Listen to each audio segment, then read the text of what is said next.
Hello everyone, welcome to the online classes. Myself Mohammed Adnan. Reasoning में हम लोग पढ़ रहे थे इम्पोर्टेंट चैप्टर जिसका नाम है ब्लड रिलेशन, हिंदी में कहें तो रक्त संबंध। उस रक्त संबंध में हमने बहुत सारी चीज़ें देखी। एक तो जनरेशन गैप देखा, जनरेशन गैप का मतलब पीढ़ी, और दूसरी चीज़ हमने देखा था कि कैसे चीज़ों को अरेंज करते हैं। तीसरी जो सबसे बड़ी प्रॉब्लम आ रही थी क्वेश्चन को सॉल्व करने में वो ये आ रही थी कि जेंडर डिफाइंड नहीं हो पा रहा था, ये नहीं पता लग पा रहा था कौन पुरुष है कौन महिला है और कौन शादीशुदा जोड़ा है। तो उसके लिए हमने डिसाइड किया था कि मेल अगर होगा तो उसको ये लिखेंगे ट्रायंगल के अंदर, अगर फीमेल होगी तो इसके सर्कल के अंदर, अगर जोड़ा है तो बीच में डाल देंगे एक जोड़ा, अगर जो बीच में प्लस नहीं रखे लिखेंगे इसका मतलब वो हो जाएगा भाई और बहन।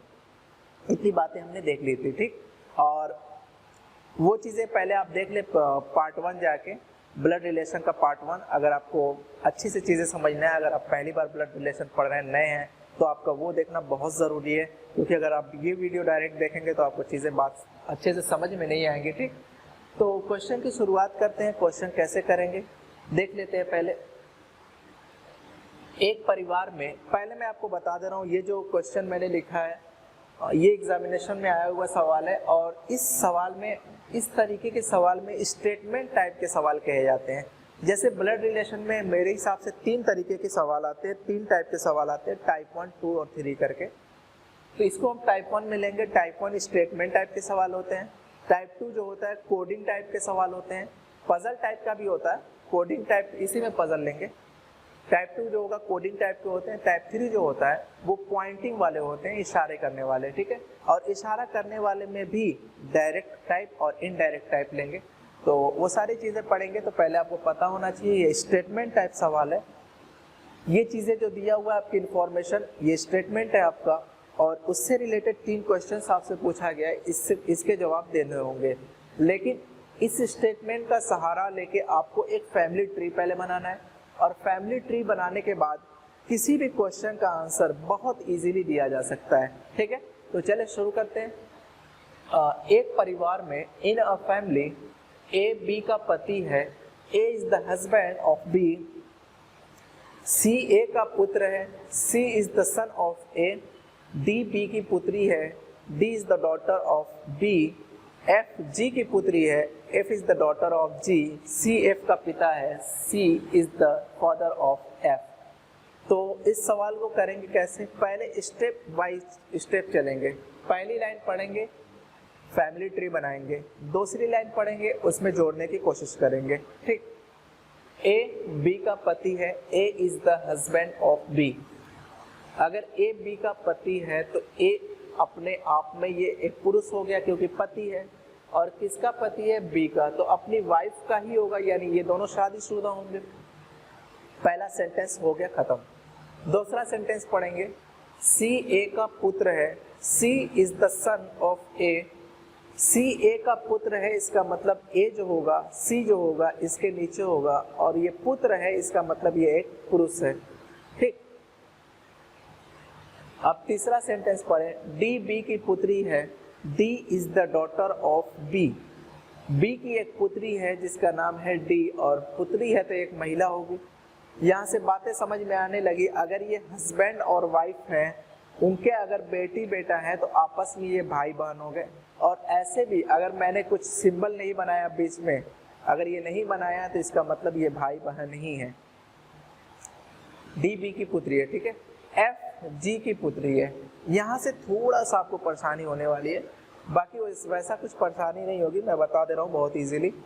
तो आप कहेंगे ये सेंटेंस जैसे मैंने पढ़ा, F is the daughter of G, ना मुझे यहाँ पे एफ दिखा और न ही मुझे यहाँ पे जी दिखा, मैं कनेक्ट नहीं कर पा रहा हूँ सेंटेंस को इस फैमिली ट्री से। तो अगर एफ और जी इस सेंटेंस में नहीं है तो फिलहाल तो मैं नहीं कनेक्ट कर पाऊंगा। इस एफ जी वाले सेंटेंस को थोड़ा सा अलग बना देता हूँ, अगले स्टेटमेंट में हो सकता है वो कनेक्ट कर दे। एफ जी की पुत्री है, तो एफ जी की पुत्री है तो F is the daughter of G. G के बारे में जेंडर क्लियर नहीं था, इस वजह से न मैंने मेल लिखा और न ही मैंने फीमेल लिखा। लेकिन एक बात है कि एफ जो है वो पुत्री है, और पुत्री है तो महिला है। जी के बारे में नहीं पता, क्योंकि अगर ये अगर ये पिता है तो पिता की भी डॉटर हो सकती है, अगर ये माँ है तो माँ की भी ये डॉटर हो सकती है। अगला स्टेटमेंट पढ़ें, सी एफ का पिता है। सी जो है एफ का पिता है। कौन पिता है, पहले समझने वाली बात है, सी है कि एफ है? सी पिता है। यहाँ पे देखो आप सेंटेंस को, एफ को पिता मत बना देना, सी एफ का पिता है। अगर सी एफ का पिता है तो इसका पिता एफ का पिता है, तो एफ का पिता सी हो गया।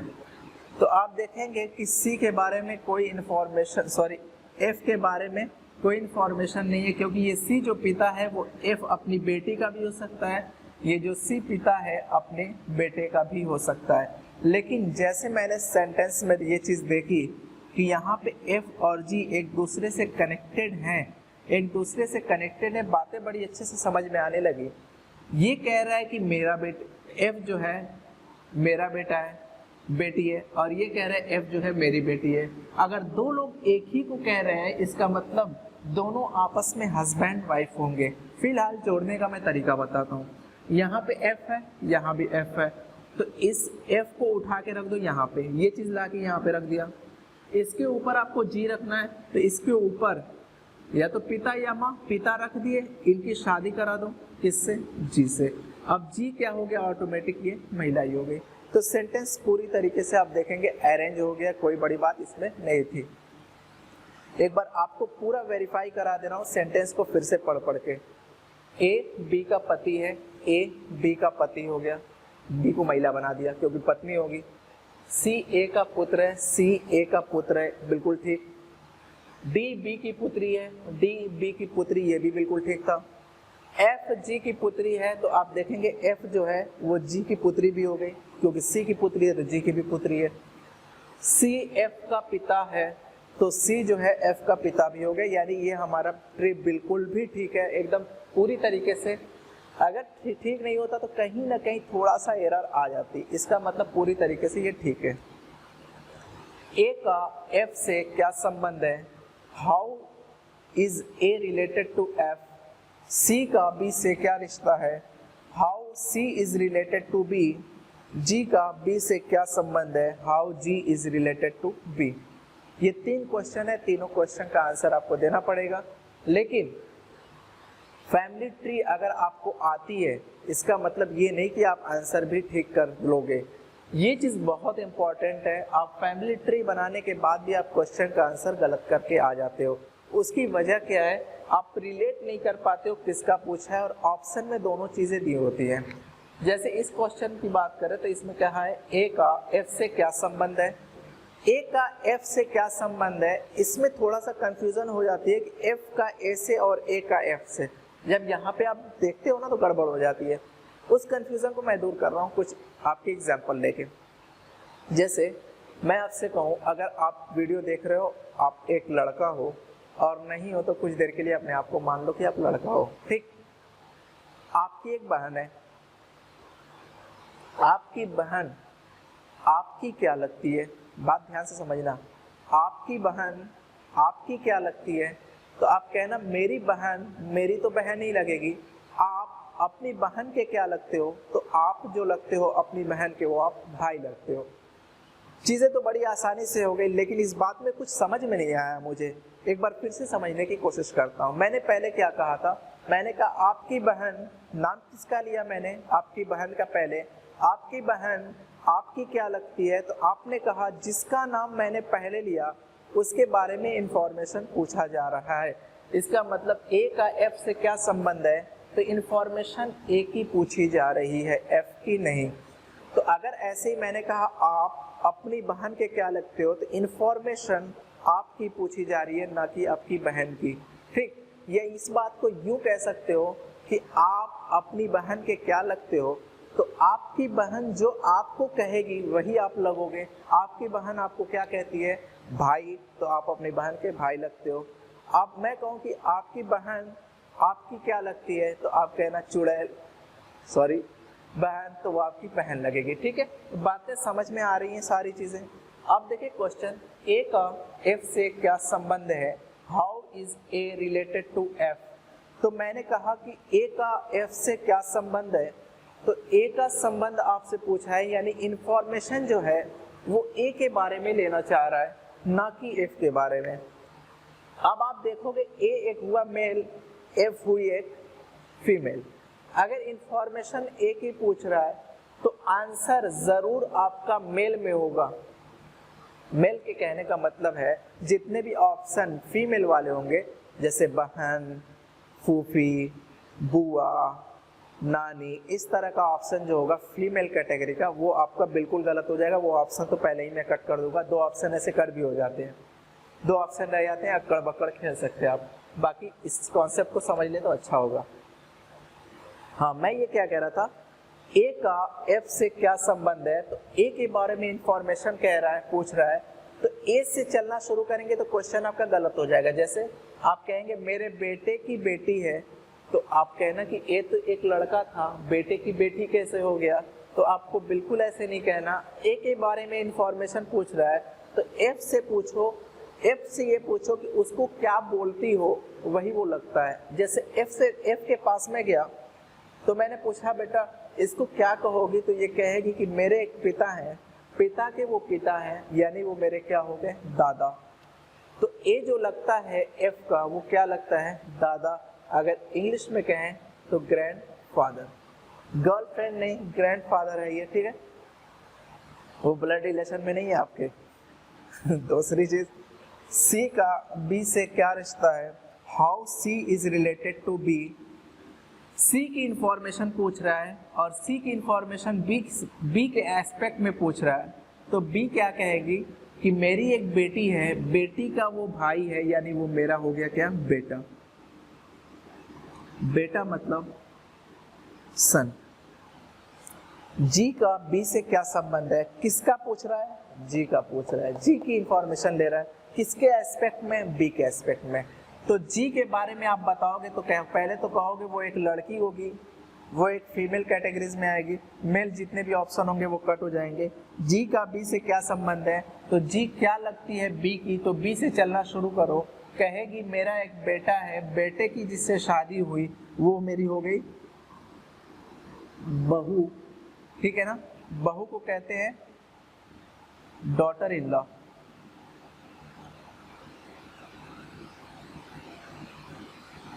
तो इस तरीके से क्वेश्चन को आप कर सकते हो।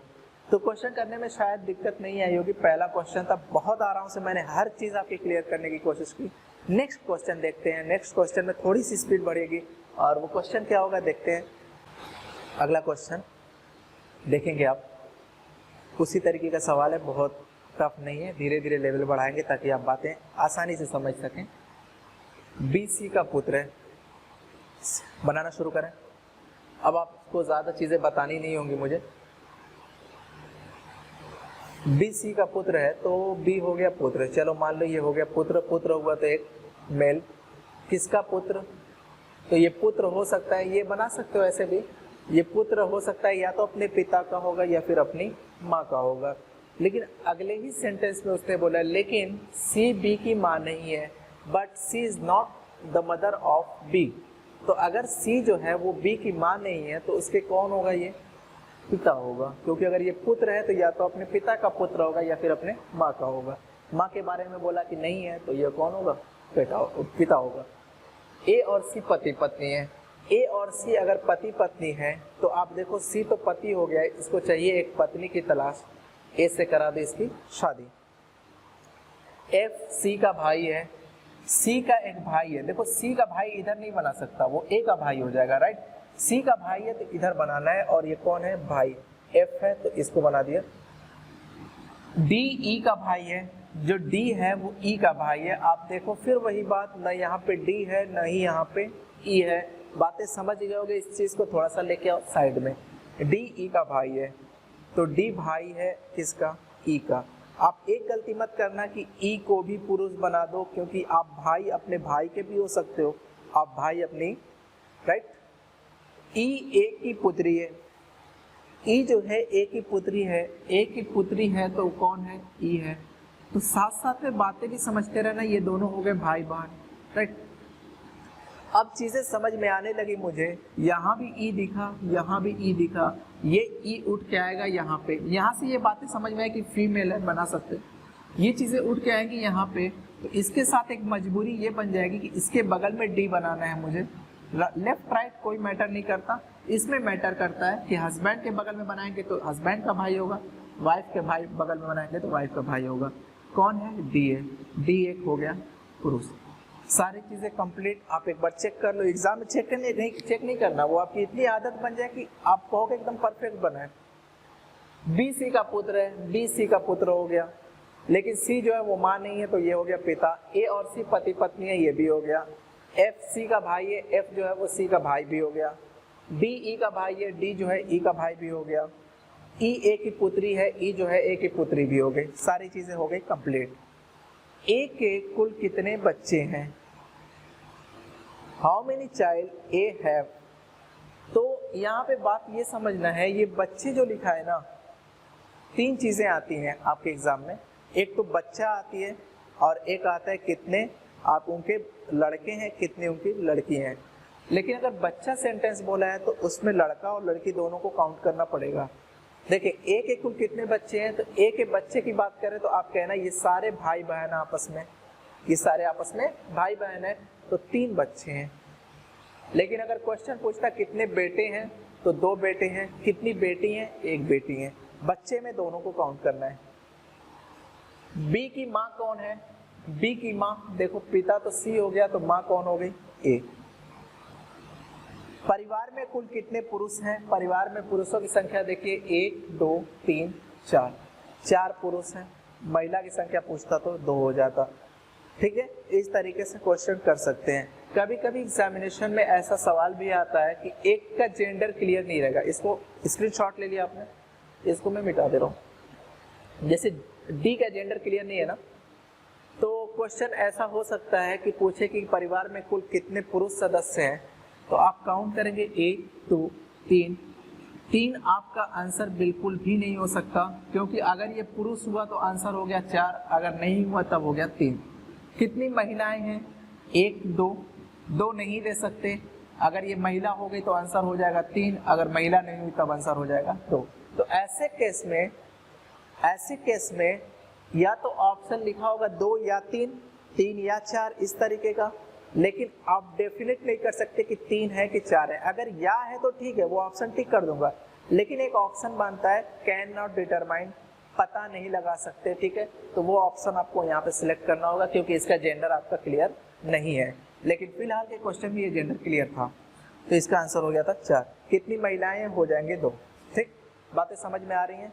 चलें अगला क्वेश्चन देख लेते हैं। आप उम्मीद करते हैं हाँ आप लोग एक्सपर्ट हो गए होंगे इस चीज़ में। वीडियो को कुछ देर के लिए पॉज करिए, रोकिए और क्वेश्चन को ट्राई करने की कोशिश करिए। फिर मेरे आंसर से आप मैच करिए। अगर परफेक्ट आ रहा तो बहुत अच्छी बात है, आप सीख गए। नहीं आ रहा तो कोई बात नहीं, 1-2 क्वेश्चन और सही, लेकिन सीख जाएंगे, बहुत बड़ी बात नहीं है। एस क्यू की बेटी है, सवाल को शुरुआत किया जाए। ये हो गया आपका स्टेटमेंट और ये हो गया आपका क्वेश्चन। एस क्यू की बेटी है, तो एस जो है वो बेटी है, इसका मतलब एक लड़की है। किसकी लड़की है? क्यू की। क्यू के बारे में कोई इंफॉर्मेशन नहीं है। टी पी का पिता है, यहीं से खेल शुरू हो गया। देखो टी पी का पिता है तो इसको अलग मुझे बनाना पड़ेगा कि टी जो है वो पिता है, किसका पिता है? पी का। देखो इसको मिटा दे रहा हूँ पहले, नहीं तो कंफ्यूजन होगी पिछले क्वेश्चन का। ये टी जो है पी का पिता हो गया, पी के बारे में इंफॉर्मेशन नहीं थी। यू एस का पिता है, यू जो है एस का पिता है। एस का एक पिता है जिसका नाम यू है, लेकिन एक बात ये भी है एस जो है इसकी भी बेटी है। और अगर बोल दिया है कि एस का पिता है, यू जो है यू एस का पिता है, तो यू की बेटी भी एस हुई, क्यू की बेटी भी एस हुई, तो बातें समझ में आने लगी कि ये आपस में हो गए मैरिड कपल, हस्बैंड वाइफ। तो आपसे बोला यू एस का पिता है, तो एस के ऊपर हो गया यू और पिता हो गए तो एक पुरुष हो गया। अब ये पता लग गया ये मैरिड कपल है आपस में, तो ये हो गई पत्नी। यू एस का पिता है। आर चीजें अभी मैच नहीं हो रही, आप देखो जैसे चीजें मैच हो जाएंगी ना, एक चीजें कॉमन हो जाएंगी, उसको उठा के शिफ्ट कर देंगे। आर पी का भाई है। आर जो है पी का एक भाई जिसका नाम क्या है? आर, और भाई है तो एक पुरुष है। आर जो है वो पी का भाई है और एस का बेटा है। और का मतलब इसी की बात हो रही है, एस का ये बेटा है, आर जो है वो पी का तो भाई है, लेकिन ये बेटा है किसी का, किसका बेटा है, एस का।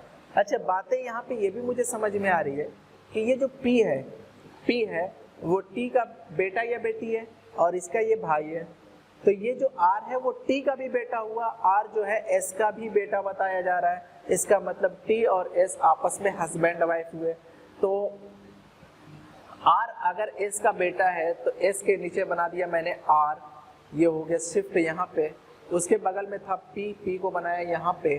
अब टी को बनाना पड़ेगा मुझे ऊपर, जैसे ही ऊपर बनाया मैंने कहा ये हो गया आपस में हस्बैंड वाइफ, इनकी करा दो शादी। हो गई सारी चीजें क्लियर। अब सेंटेंस को पढ़ के देख लो।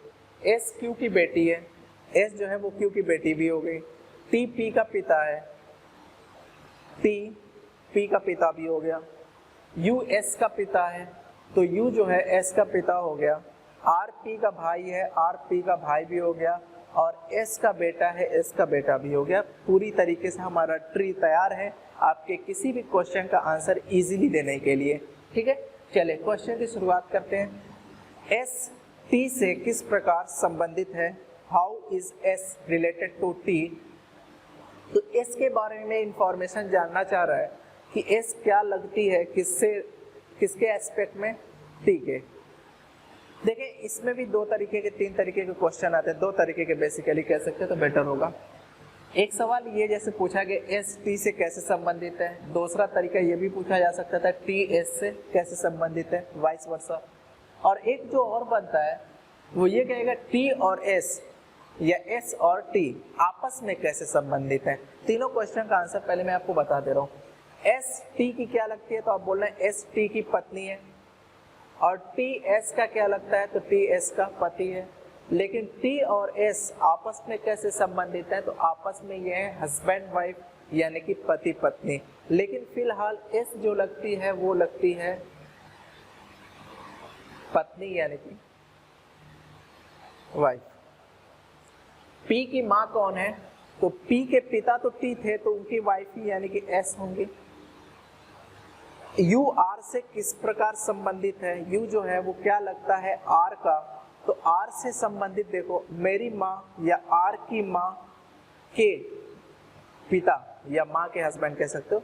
आर की माँ के पिता यानी कि माँ के पिता मेरे क्या हो जाएंगे, नाना। ग्रैंडफादर दोनों होता है, एक मैटरनल होता है एक पैटर्नल होता है। ये मैटरनल है, माँ से रिलेटेड, राइट। परिवार में कितने महिला सदस्य हैं? How many members are there in a family? तो यही बात हुई जो मैंने अभी बताया था कि परिवार में कितने महिला सदस्य हैं। कोई दिक्कत नहीं, एक और एक मिला के दो, ये मत काउंट करिएगा, ये तो जाके जुड़ गया ना। परिवार में कितनी महिला सदस्य हों, नहीं सॉरी पी के बारे में इंफॉर्मेशन नहीं है ना, तो आप नहीं बता सकते। तो यहाँ पे दो दिख रहा है, अगर ये हो जाएगा तो तीन हो जाएगा, इसके बारे में इंफॉर्मेशन नहीं है तो आप कहना C and D can not determine यानी कि पता नहीं लगा सकते। या तो ऑप्शन ये रहा या तो ऑप्शन हो सकता है कि दो या तीन, दोनों आंसर आपके ठीक है, ऑप्शन पे डिपेंड करता है। कुछ लोगों का सवाल ये होगा कि सर अगर दो या तीन भी ऑप्शन आ जाए और सी एंड डी भी ऑप्शन आ जाए तब क्या करेंगे? उस केस में आप दो या तीन लगाएंगे, क्योंकि इस चीज की सटीक जानकारी है या तो दो होंगे या तीन होंगे, और कोई ऑप्शन नहीं हो सकता। आंसर तो दे सकता हूँ दो या तीन, लेकिन डिटरमाइन नहीं कर पा रहा हूँ कि दो ही होंगे या तीन होंगे, लेकिन अगर ऑप्शन आ गए तो बेटर है। ठीक, तो आप इसको नोट कर लें, मैं अगले क्वेश्चन की तरफ चलता हूँ। आज की वीडियो का ये लास्ट क्वेश्चन होगा, आज की वीडियो का होगा। कल की वीडियो इससे अच्छे लेवल के भी क्वेश्चन कराएंगे, जो पजल टाइप के सवाल होते हैं ना, जो एग्जामिनेशन में बहुत ज़्यादा परेशान करते हैं, उस तरह के क्वेश्चन को कराने की कोशिश करेंगे। और जो लोग मतलब यूपी पुलिस, लेखपाल इससे रिलेटेड तैयारी कर रहे हैं उनके लिए इतना एनफ होगा, लेकिन फिर भी मैं ये नहीं कहूँगा कि इसी के अंदर से आ जाएगा। हो सकता है कि अब पजल में भी दे दे, क्योंकि लास्ट कुछ ईयर में मैंने देखा है कि अब जो रीजनिंग के क्वेश्चंस आ रहे हैं पजल पे बहुत फोकस हो रहा है, इसलिए आप पजल करना ना भूलें। अगली वीडियो पजल की होगी, उसको भी आप ट्राई करिएगा देखने की और नोट्स बना लीजिएगा, ठीक है। बाकी ये यहाँ तक तो आपका ठीक है, यहाँ तक ये स्टेटमेंट वाले सवाल में कोई दिक्कत नहीं होगी। फिर अगला कोडिंग वाला देखेंगे और जो पॉइंटिंग वाला वो भी देखेंगे, लेकिन आज का जो है बहुत इजी सेशन था। सवाल को शुरू करते हैं। A B C D E और एफ एक परिवार के 6 सदस्य हैं। पुरुष और महिलाओं की संख्या समान है। इंपॉर्टेंट लाइन है ये, पुरुष और महिलाओं की संख्या समान है। There are equal numbers of male and female in that family. A और ई एफ के बेटे हैं। A and E are the son of F. D 2 की माँ है। 2 की माँ है, 2 किसी का नाम नहीं है, 2 लोगों की माँ है, एक लड़का और एक लड़की। D is the mother of 2 people, a son and a daughter. B A का लड़का है, B is the son of A. तो आपसे पूछा है कि सी का ए से कैसे संबंधित है या सी ए का क्या लगता है, how is C related to A. तो बनाना शुरू करते हैं, देख लेते हैं क्वेश्चन कैसे होगा। चीज़ों को जोड़ेंगे, बातें तो आप बड़े अच्छे से सीख ली हो। देखो यहाँ से क्वेश्चन तो मैं नहीं शुरू कर सकता न, ये तो इन्फॉर्मेशन है, यहाँ से नहीं शुरू कर सकता, किसी का नाम नहीं है अभी। क्वेश्चन की शुरुआत जो होगी अगले लाइन से होगी। ए और ई एफ के बेटे हैं। मुझे एफ के बेटे तो बनाने हैं, दोनों बेटे हैं, लेकिन इसके बारे में नहीं पता। एफ के 2 बेटे हैं जिनका नाम है ए और ई। तो आपने कहा ए और ई एफ के बेटे हो गए, इसके दिन से दोनों आ गए। हाँ, दूसरा सेंटेंस मैंने कहा डी 2 की माँ है, एक लड़का और एक लड़की। यहाँ पे आप नहीं छेड़ सकते बिल्कुल भी, आपको अलग बनाना पड़ेगा। डी 2 की माँ है तो एक महिला है। किसकी महिला है, किसकी माँ है, एक लड़का की है और एक लड़की की है। यही तो इंफॉर्मेशन है, एक लड़का और एक लड़की। बी जो है ए का लड़का है, ए का एक लड़का होगा जिसका नाम हो गया बी। तो आप कह सकते हैं बी ए का लड़का हो गया। अब यहाँ पे देखें, जैसे पिछले सवाल में आप देख रहे थे चीज़ें कॉमन आ जा रही थी और कॉमन की वजह से हम बड़े आसानी से इस चीज़ों को जोड़ पा रहे थे, ठीक है। लेकिन अभी नहीं जोड़ पा रहे हैं। अभी हमको एक सेंस यूज़ करना है, एक लॉजिक यूज़ करना है। रीजनिंग पढ़ रहे हैं, कुछ तो रीज़न होना चाहिए। तो पहले तो आप सेंटेंस को पढ़ो। सवाल बोला क्या था, 6 सदस्य, लेकिन जब आप चीज़ों को जोड़ोगे ले आके, तो अभी तो फिलहाल 1 2 3 4 5 6 और 7 सदस्य हो रहे हैं। इसका मतलब ज़रूर इसमें कुछ कॉमन है, लेकिन दिया नहीं है। जो भी चीज़ें कॉमन है ले जाके बिल्कुल सेट कर दूंगा, बड़ी आसानी से चीज़ें आ जाएंगी। खैर, मुझे जो इन्फॉर्मेशन थी वो ये थी कि परिवार में कुल 6 सदस्य हैं और पुरुष और महिलाओं की संख्या समान है। इसका मतलब 3 पुरुष होंगे और 3 महिला होंगी। तो उस परिवार के 3 तो पुरुष फिक्स हो गए ना कि ये पुरुष ही हैं, इनको तो आप महिला नहीं बना सकते, क्योंकि ए और ई दोनों एफ के बेटे हैं, तो इनको तो आप महिला नहीं कर सकते अब। और बी जो है वो ए का लड़का भी है, इसको भी आप महिला नहीं कर सकते। मतलब 3 लोग जो हैं वो तो फिक्स हो गए, ये तीनों पुरुष हैं। अब जो 3 लोग बचे वो टोटल क्या होंगे, ठीक है। तो एक तो महिला ये हो गई और एक महिला हो गई ये, और तीसरी महिला जो हो जाएगी वो हो जाएगी ये। अभी नाम ना लिखो, अभी छोड़ दो। हाँ, इसके बारे में आप बताओ। तो एक एक्स्ट्रा पुरुष आ रहा है, तो ये एक्स्ट्रा नहीं है, ये एक्स्ट्रा नहीं है। ये पुरुष हो सकता है यही ए वाला हो, ये ले आके इस पे सेट कर दूं। हो सकता है ये वाला हो सकता है ये वाला हो। इन्हीं तो तीनों में से ये पुरुष, एक बात तो पक्की है कि है, लेकिन ये कैसे बात पता करें कि ये है या फिर ये है, इसके लिए भी आपको एक लॉजिक यूज करना होगा। जैसे मैं ये कहूँ, ये कह रहा है कि सवाल क्या कह रहा था, हाँ, डी 2 लोगों की माँ है, एक लड़का और एक लड़की। अगर कुछ देर के लिए मैं इसको मान लूँ कि ये बी है, कुछ देर के लिए मान ले रहा हूँ, या फिर इसको मान लूँ ए से शुरुआत कर दे रहा हूँ। अगर मैं कहूँ कि ये ए है, अगर इसको मान लूँ कि ये ए है, तो आप कहोगे बात तो यहीं पे गलत हो गई। ए की माँ तो एफ है, तो ए की माँ डी कैसे आ गई, यानी ये ए तो नहीं हो सकता। अगर मैं कहूँ ये ई है, तो आप कहोगे ई की माँ तो यहाँ पे एफ है, ई की माँ यहाँ पे डी। एक आदमी की 2 माँ पॉसिबल नहीं। लेकिन जैसे ही मैं इसको मान लेता हूँ कि ये बी है, तो आप देखेंगे पूरी तरीके से हमारा ट्री तैयार हो गया। कैसे तैयार हो गया, मैंने इसको बी जैसे माना, मैंने कहा कि इसकी माँ हो गई डी, और बी की माँ का यहाँ नहीं पता था, मैंने कहा यहीं पे फ़ायदा उठाते हुए बी की माँ यहाँ पे ढूंढ लिया मैंने डी, और ले आके बी के पिता यानी ए से करा दी, उनकी शादी हो गए पति पत्नी। ठीक, समझ में आ गई बात। मैंने क्या किया कि बी की माँ यहाँ दिया था और बी के पिता यहाँ दिए हुए, शादी करा दिया। और डी दो लोगों की माँ है, एक लड़का और एक लड़की, तो बगल में एक लड़की भी होगी क्योंकि दो लोगों की माँ, एक लड़का की एक लड़की की। वो लड़की कौन होगी? तो आप देखें सेंटेंस में ए बी सी नहीं दिख रही है तो ये सी हो जाएगी। तो इस तरीके के भी क्वेश्चन आपको मिल सकते हैं। इस तरीके के क्वेश्चन की जरूरी नहीं है कि कॉमन, आपको खुद थोड़ा बहुत लॉजिक लगाना होगा कि कैसे चीज़ों को जोड़ें। ठीक है, तो पहले सेंटेंस को एक बार और पढ़ लें और मैच करा लें कि हम सेंटेंस को ये ट्री सही बनाए हैं कि नहीं। जैसे पुरुष और महिलाओं की संख्या समान है, यहाँ से शुरू करें तो 3 पुरुष निकल के आगे 3 महिला निकल के आगे, बिल्कुल परफेक्ट था। ए और ई एफ के बेटे हैं, ए और ई एफ के बेटे भी हो गए। डी दो लोगों की माँ है तो डी दो लोगों की माँ हो गई, एक लड़का और एक लड़की, ये भी बात ठीक था। बी ए का लड़का भी हो गया, बी ए का लड़का है, बिल्कुल परफेक्ट हमारा ट्री बना है। अब इस सवाल को देखें, सी ए से कैसे संबंधित है? How is C is related to A? C A का क्या लगता है? इसका मतलब इंफॉर्मेशन सी के बारे में पूछी जा रही है, एस्पेक्ट ए के। तो ए से चलना शुरू करो, ये कहेगा मेरा एक बेटा है, उस बेटे की ये बहन है, इसका मतलब ये हो गई मेरी बेटी। इंग्लिश में कहें तो डॉटर। तो आप इस तरीके के क्वेश्चन भी प्रैक्टिस करें। बाकी कल पजल वाले जो सवाल, कुछ पजल का मतलब थोड़े से बड़े सेंटेंस होते हैं, इतने छोटे छोटे क्वेश्चन नहीं होते, थोड़े से बड़े होंगे, उसमें थोड़ा सा लॉजिक ज़्यादा लगाना होगा। कोई बात नहीं, कर लेंगे, बहुत बड़ी बात वो भी नहीं रहेगी। ठीक है, तो आप लोग इसका प्रॉपर नोट्स बना लो तो बेटर होगा। चलें, तो फिर मिलते हैं अगली वीडियो में पजल वाली वीडियो के साथ। आज के लिए इतना ही, चलें, बहुत शुक्रिया।